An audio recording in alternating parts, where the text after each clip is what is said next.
is the story of Skookumchuck in the Rockies, a ranch camp for girls that was founded in 1927 by Claire and Elmore Staples. Skookumchuck is an Indian word which means good water, good food, and good hunting, all found in abundance here in southeastern British Columbia. Originally from Wales, the Staples family settled in New Brunswick in the 1700s. At the turn of the 20th century, they made their way west. It was through Elmore's brother Chester that he met his future wife, Claire Johnston, a Detroit debutante who'd come out west to visit her best friend. Claire and Elmore discovered Premier Lake on a fishing trip and homesteaded the surrounding 3,000 acres in 1925. They established a girls' camp, which in later years became a fully operating guest ranch. Elmore shot this old footage and, like the pioneer he was, created an early promotional film to impress prospective campers. Claire had a strong sense of fair play and insisted that no activity be compulsory. The result was 100% turnout for every camp project. The Staples' son-in-law, Alyson Drysdale, and their daughter, Pamela, still make Skookumchuck their home. Pam Drysdale recalls the loss that was its inspiration. In 1925, my sister died, and the following year, 1926, was the year that Mother and Dad started building the camp that was to become Skookumchuck in the Rockies. And it was in memory of my sister, Lilla Claire. Al Drysdale tells his daughter how the ranch was built. Your grandfather took a crew out of the mill at Wycliffe, and they were a bunch of Swedes who were all good with axes, and they came up and they built those cabins, I think, in one summer or 2 summers.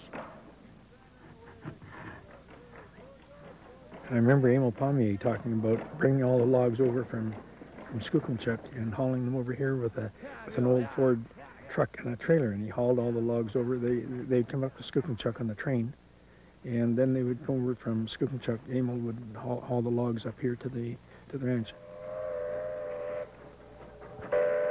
Each summer, about 50 girls traveled to Skookumchuck from places as far away as Siam and Borneo, but primarily from the eastern United States, to spend 8 weeks in the Wild West.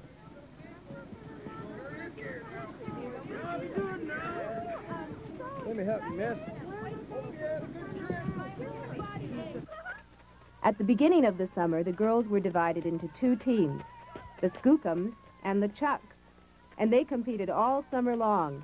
On your mark, get set, go!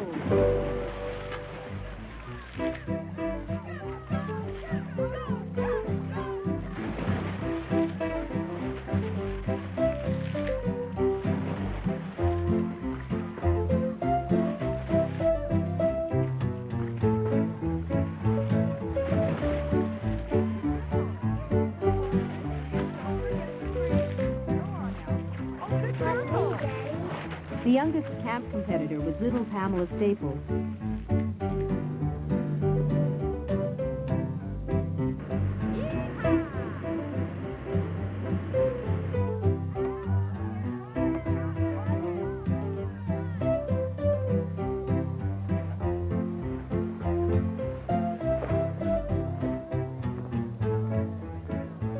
Elmore taught the girls the essential Western skills and regaled them with tales of the big hunt.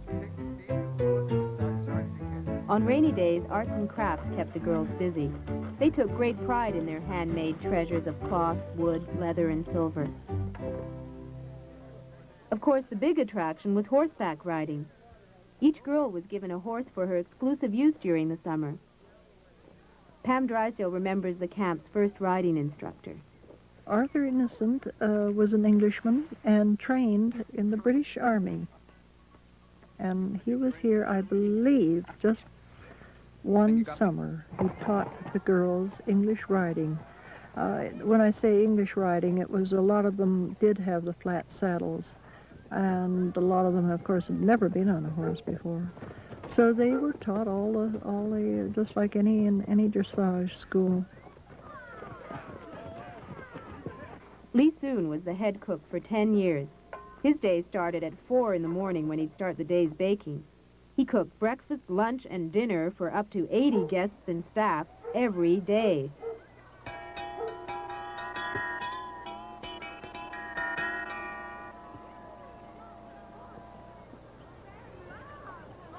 The ranch was proud of its first-class service, and that included the dining room. Meals were planned by a dietitian, and no one ever walked away from the table hungry.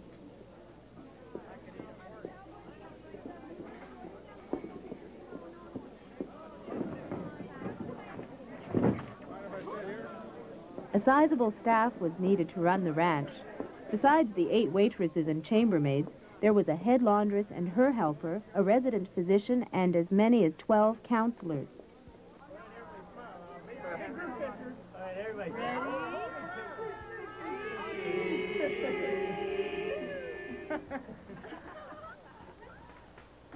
The main lodge was the central gathering and eating place. Over the 30-odd years the ranch operated, thousands of guests came through its doors. Winter or summer, there was always a fire and friendly conversation to be found here.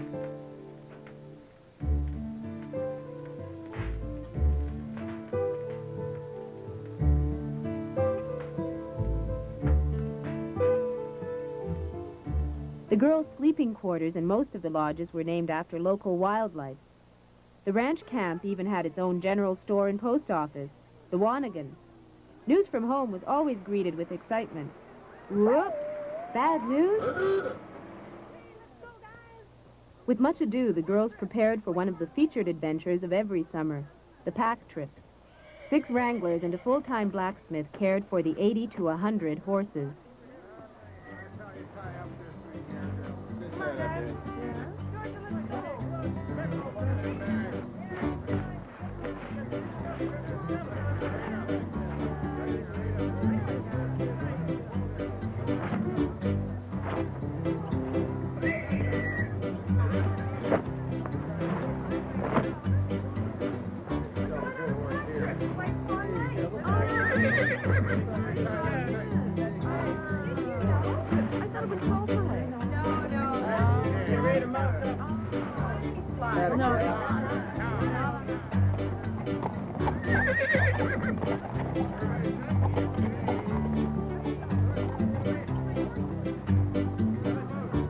Commander Bob Booth was the girls' favorite wrangler.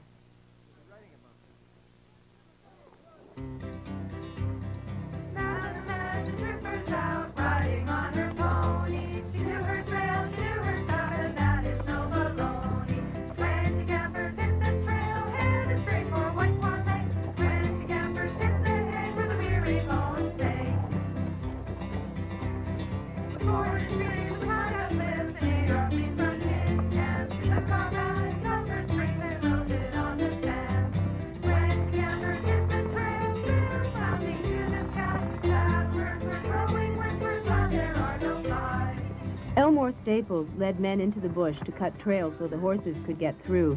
There were several pack trips which lasted from 2 to 10 days. The girls might find themselves riding up to Saddleback Mountain and down into Porcupine Basin.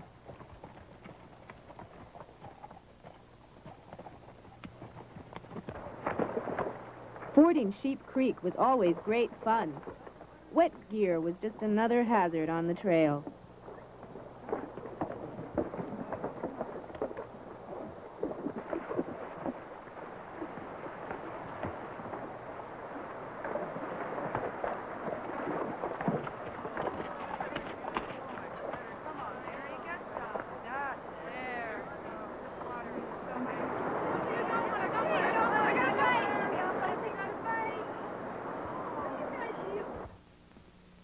Or perhaps they'd go over Ram's Pass and make their way up to the Lake of the Hanging Glaciers. A chili dip might be good for saddle sores.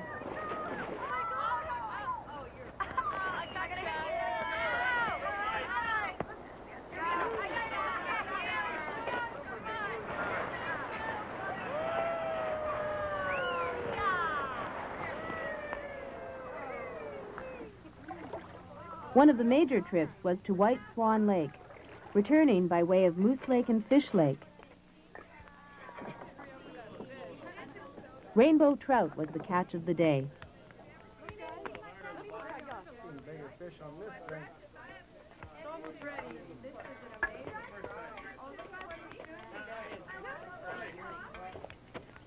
Madeline Turner worked at the ranch for 32 years, initially as head wrangler. She was an accomplished horsewoman and one of British Columbia's first female big game hunting guides.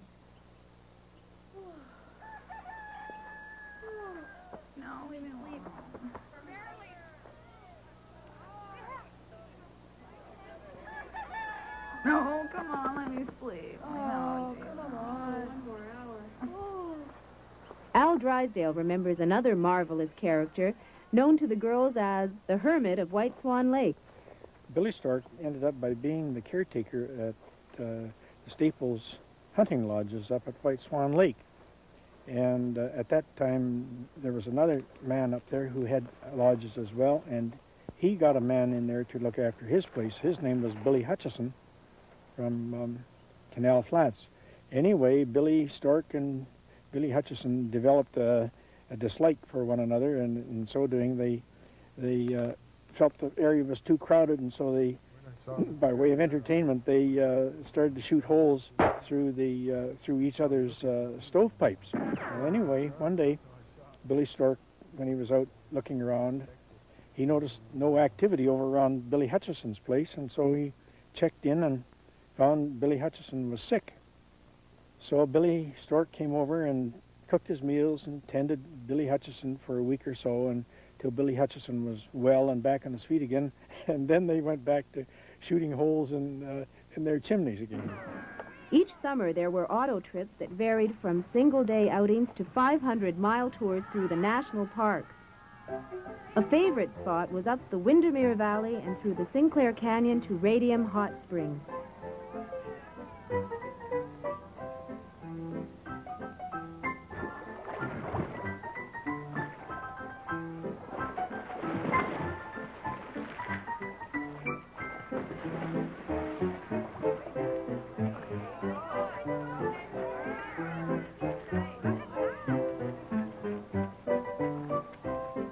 The Banff Springs Hotel was a welcome luxury after exploring the Kootenay, Banff, and Yoho National Parks.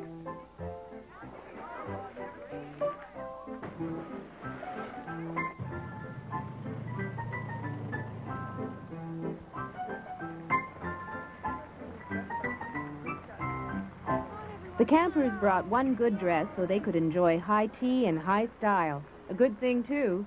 One year they encountered royalty at Lake Louise, the Prince of Wales. Like many of the other activities, the road trips inspired silly songs. Slap up that red hot coat in the mountain air. Step right on the gas. Here comes Andy Ware. In a happy silver car, can't see her there. Leaving us in our eyes. There's Andy Ware. She always waves her hand. Ooh, ooh, at every man. Oh, oh, ain't it grand? Ah, ah, we want to see her in Louise. After we get back to camp, we'll be bound to swear there's no one else in this world just like Andy Ware. The big event at the end of every summer was the annual ranch rodeo. 3 days before it began, Indians from the Spill-A-Machine and St. Mary's Reserves would arrive and set up their teepees.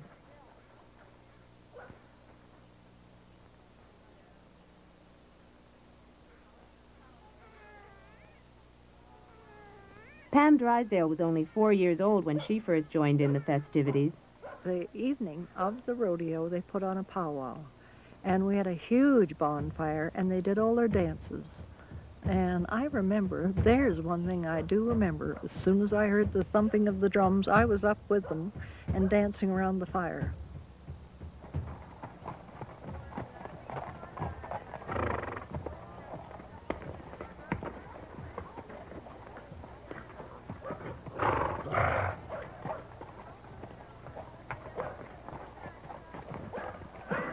The rodeo became a Cowboys Protective Association accredited rodeo, with cowboys coming from all over the Windermere Valley, southern Alberta, and the western United States to compete.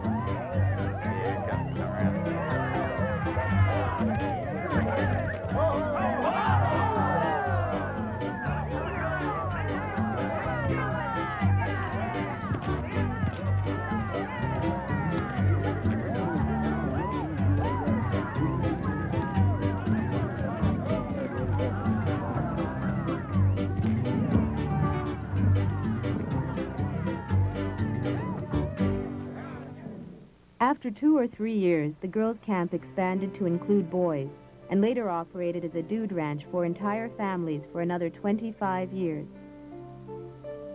In the 1940s, the Staples gave back a large portion of land at the south end of the lake to the provincial government.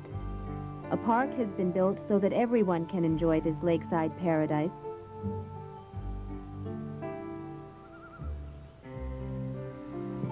Pam and Al Drysdale continue to live year-round at Premier Lake. They now share its beauty with a third and fourth generation, all of whom consider Skookumchuck in the Rockies to be their home.